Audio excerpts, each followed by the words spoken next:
Walker's Desert Diaries. Week 5. Hello, Arizona calling, and pause for effect if you will. I have good news. I repeat, I have good news. Are you ready? I have a bank account. Woohoo! It's the little things, or in fact the big things in this case.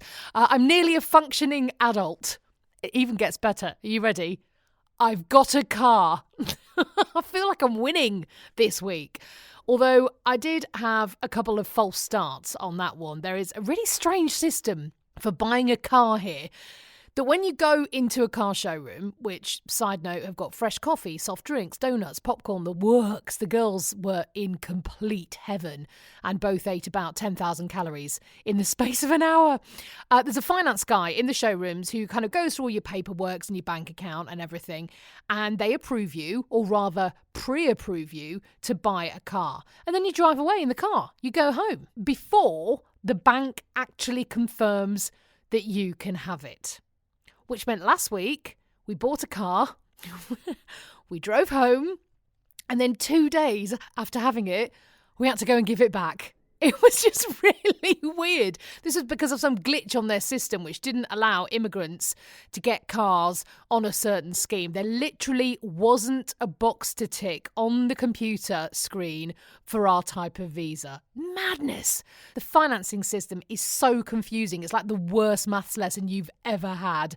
Every day of your life. It's just so confusing. But we did finally get sorted. I got my car. Woohoo! It's a mid-size SUV, which means it's bigger than any car I've ever driven, although one of the smallest cars they sold. It's just crazy.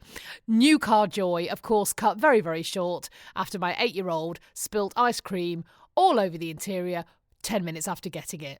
Business as usual, of course.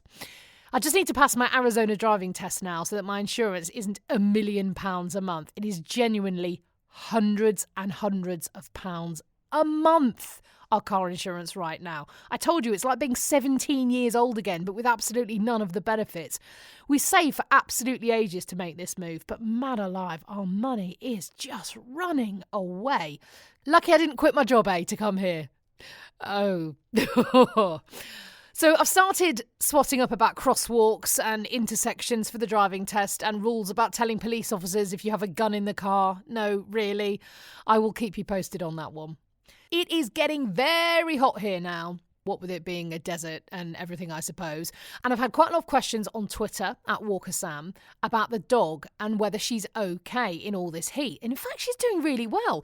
Bizarrely, there are loads of huskies here in Phoenix. We bump into them far more often than we ever did in Manchester. And in fact, huskies are quite good for really hot climates because their double coat protects them from the sun and it actually helps keep them cool. They're kind of like a walking Ugg boot. So a husky in the desert isn't quite as ridiculous as it sounds. What is ridiculous, however, is this week I had to go shoe shopping for the dog. No, I haven't gone mad and turned into one of those wags who dresses up her poodle in a tutu or anything. But I suppose think about it. If the pavement is too hot for you to walk on, it's too hot for your dog to walk on as well. In fact, you can have your animal taken away and be fined for animal cruelty if you let your dog walk on the pavement without shoes on. So now she's the very proud owner of 4 little green boots. She's furious, as you can imagine. You can see a picture of her modelling said boots on Instagram. Come and find me, Sam Walker Radio, and just look at the look on that poor dog's face. I'll see you in the desert. Thanks for listening. As ever, it makes such a massive difference if you can be bothered just to leave me a quick rating or review. I'd really, really appreciate it.